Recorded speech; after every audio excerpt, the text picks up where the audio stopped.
name is Hadley Hebron, and I'm a senior sustainability student at CMC Spring Valley. And I did my research on the effects that the clean water rollback that happened in September of this year would have on our watersheds. So just to give a little background, in 1968, pollution in the Chesapeake Bay caused the fishing industry to lose more than $3 million annually, while U.S. Bureau of Sports Fisheries measured DDT in 584 of the 590 samples they took that year. In 1969, bacteria levels in the Hudson River were 170 times the legal limit. While in June that year, a floating oil slick in the Cuyahoga River caught flame, as you can see in this picture right here. It was suspected that it was caught fire by a spark from a passing railroad. But then it took 2 more years for anything to be done. In 1970, the Department of Health, Education, and Welfare Bureau of Water Hygiene reported that 30% of the drinking water samples they had collected had chemicals exceeding above the legal limit.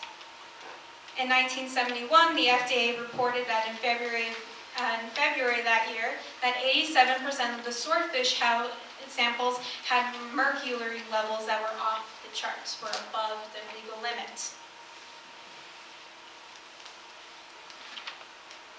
Now, in 1972, we get the Clean Water Act. It was a response to all the unchecked dumping of pollution into our waterways, and at the time, 2/3 of our country's lakes, rivers, and streams were unswimmable and unfit for human consumption. The goal of the Clean Water Act was to reduce pollution in all U.S. waters and restore and maintain the chemical, physical, and biological integrity of our nation's waters. So the Clean Water Act provides regulations for point source pollution, which include industrial facilities, municipal government facilities, and agricultural facilities such as feedlots. But it wasn't until an amendment in the 1980s where non-point source pollution was added to the mix. It also gave a higher quality standard on water and gave actually a control for water pollution and dumping.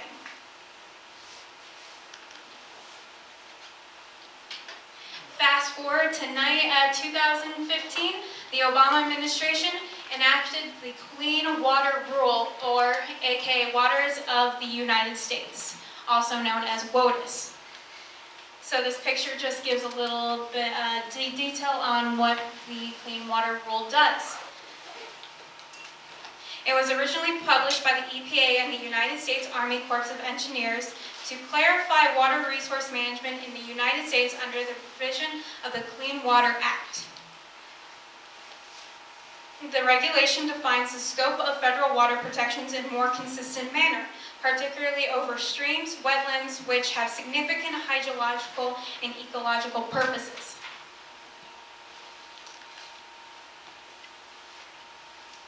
So this is just an example of what, if you ever read the Clean Water Act or read anything about the Clean Water Rule, you are going to see it divided up into these sections, navigational ways, swamps, uplands.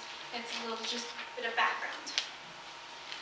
The rule provides protection for headwaters that have significant connection to downstream waters and adjacent waters, which include wetlands, ponds, impounds, and lakes, which can impact the chemical, biological, or physical integrity of neighboring waters.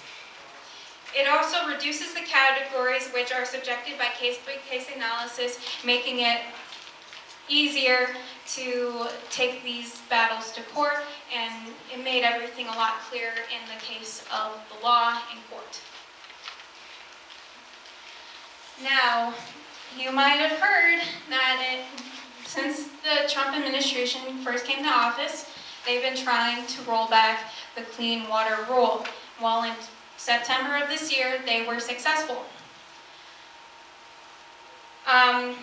the main reasons that were stated, that it was technically a massive power grab by the Obama administration. It gives power back to the farmers and the landowners who have land that are wetlands and riparian zones, so they are able to use their land as they please, dig up these areas, use fertilizers, pesticides, whatever.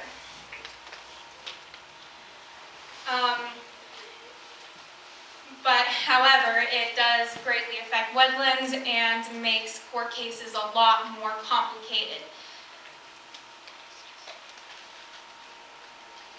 So why should we care? So wetlands are an important part of our ecosystem.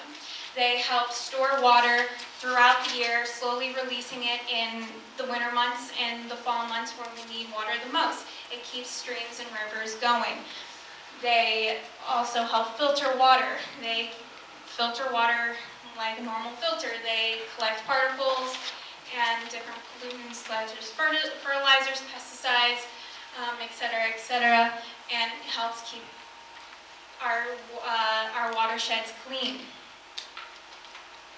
A good example of that is the John Denver Sanctuary up in Aspen. You might have heard of it. It's a great example on how green machines can help filter water.